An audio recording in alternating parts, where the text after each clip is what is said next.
Welcome back to the Michael Cohen Show on our continued journey to 500,000 subscribers. Let's get there. We need to get there. So hit subscribe, watch, comment, loving your comments, and share with friends because the insanity, again, it's not stopping across the board. Look, yesterday, Senate Minority Leader Chuck Schumer, Chuck Schmuck Schumer, said that he would vote to advance the Republicans' 6-month funding bill to avoid a government shutdown tonight. Now, let me be clear. There's not a Democrat that should be happy with Schumer's decision. Nobody can figure out why he's doing it, but I do want to talk about it. So first off, if you remember even earlier this week, I showed you on these programs, on the Michael Cohen Show, I showed you a clip of Trump attacking Chuck Schumer, calling him a Palestinian. Well, after Schumer made this stupid comment about agreeing to advance the Republican 6-month funding bill, Trump changed his tune. Imagine how easy it is to get Trump to change his tune. And what did he do? He posted on his Truth Social platform this: "Congratulations to Chuck Schumer for doing the right thing. Took guts and courage. The big tax cuts, LA fire fix, debt ceiling bill, and so much more is coming. We should all work together on the very dangerous situation. A non-pass would be a country destroyer. Approval will lead us to new heights." Again, really good and smart move by Senator Schumer. This could lead to something big for the USA, a whole new direction and beginning. DJT, as if you didn't know that it was Donald Trump considering. It's on his Truth Social platform. Well, Chuck Schumer then, of course, goes on to MSNBC, where he was sitting with Chris Hayes, who, like just about anybody else, pushed back against Schumer for his decision. Play the clip. Ton of leverage. The one thing they have leverage is in the Senate, where you need a filibuster-proof majority on a cloture vote. That there's essentially an unconstitutional assault on the government right now. And I think you would agree with that, there right? Is. An assault on the constitutional These guys are the worst, and we got to fight them every step of the way. As we say in Brooklyn, Chris, every effing step of the way. But look, Russ Vought is already telling people, but he's telling people on the floor, we are not even going to listen to this CR. This is a piece of paper that we will impound and rip up the moment it's passed. If that's the case, how is voting for cloture not essentially an imprimatur on the very same assault on the constitutional order? They're already, even without this CR, they're already doing it. Right. Okay? They did it to the Department of Education. But I can tell you, I've been through shutdowns before. It's not that this CR is good. It's not that voting for it is good. It's horrible. But the alternative is worse. And Whoa, hold on.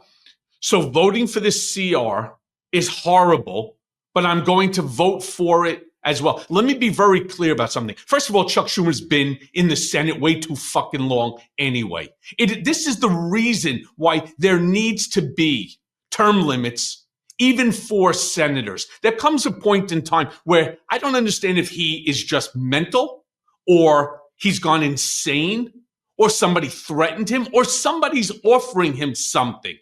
Because to acknowledge that they're doing it anyway, so therefore we're going to throw our hands up, that we're just going to capitulate and give them their spending bill on top of everything, then what the fuck do we need Congress for in the first place? Well, Bernie Sanders was also on Chris Hayes, and he explained very clearly why he is voting no. Play the clip. What is your position on this? I'm strongly going to vote no. I think the American people are sick and tired of Elon Musk, the richest guy in the world, running around slashing Social Security, veterans programs that Republicans are moving for massive tax breaks for the rich and cutting Medicaid and nutrition, moving us to oligarchy and authoritarianism. You got to draw a line.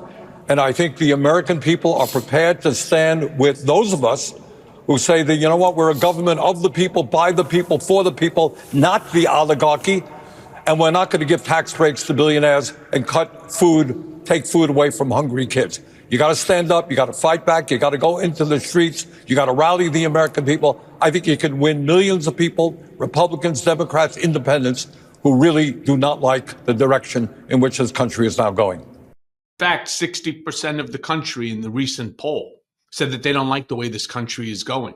They don't like the fact that Elon Musk's program is hurting everyone. As Bernie Sanders said, Republicans, Democrats, and independents are being hurt by this Doge bullshit.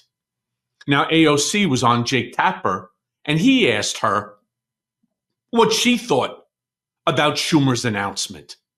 Play that clip. You just talked about the strength of your leadership.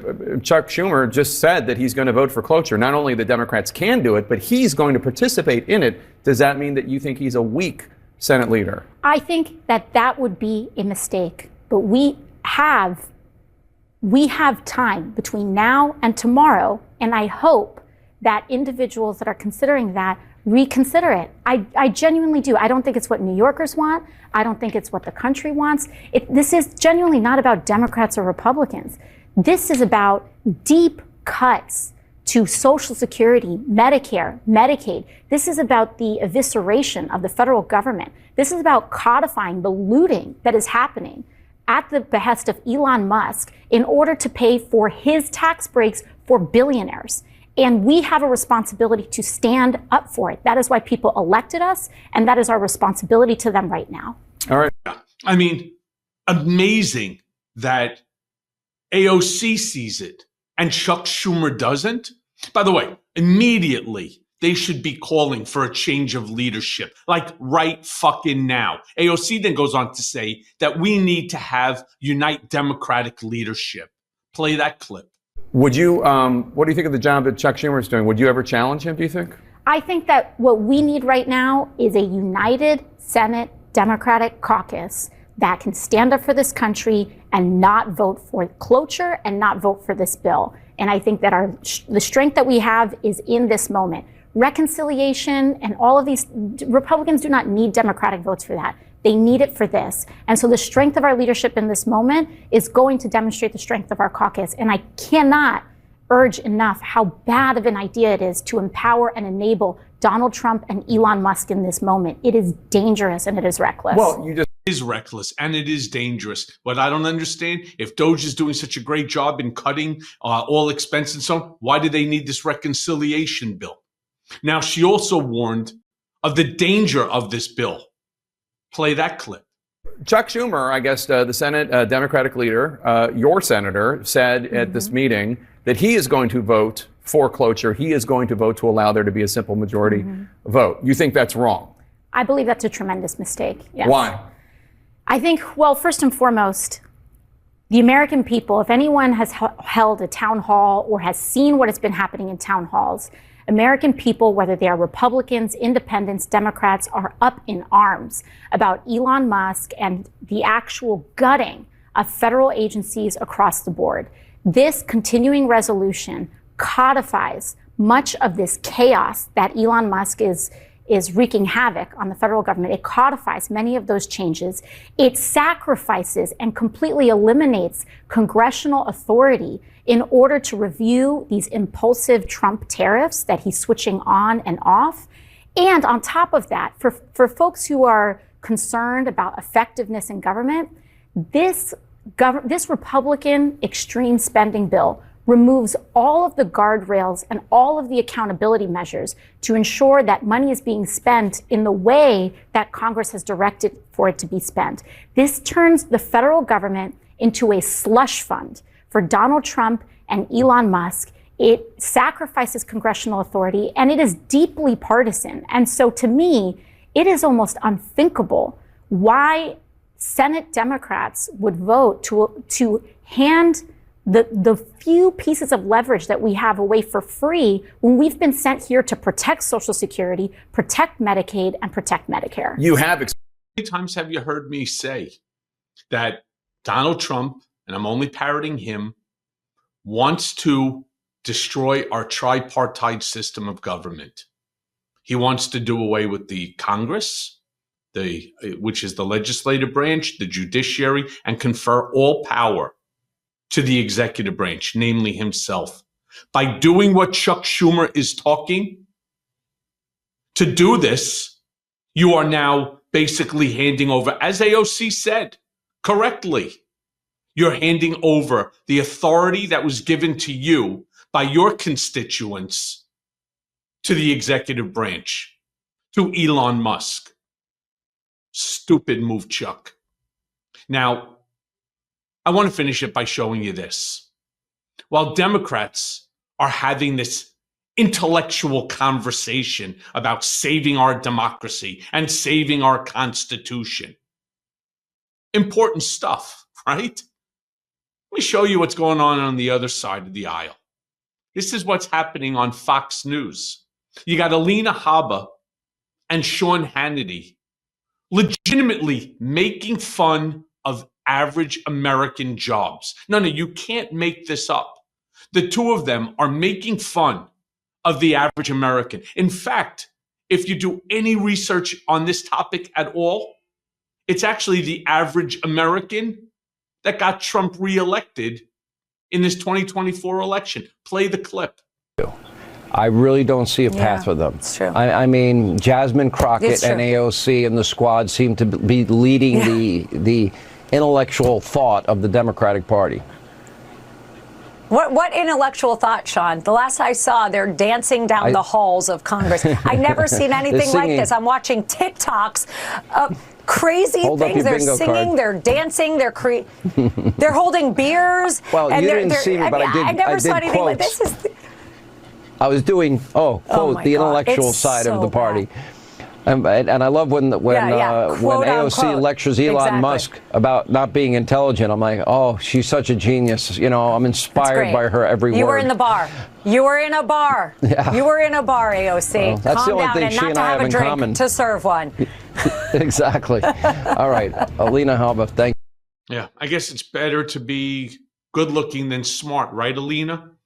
I mean, you're making fun of an average American job. What's wrong with being a bartender? Serious. What's wrong with that? Sean Hannity, by the way, will tell you he grew up blue collar. He's so proud of his blue collar heritage. He used to do HVAC work, construction. Now all of a sudden he's a big macher. He's a big shot on Fox News, making fun of people who held, bartending jobs or menial labor jobs. AOC doesn't sound smart to you? I don't know. Sounds pretty good to me. I'll leave that up to you to decide. And as always, thanks for listening. Hey, everyone. First of all, thanks for watching. I mean, we're going to be posting daily episodes with reactions and talking about politics. We'll be talking about everything, in fact. So please like and subscribe. Join us on this journey.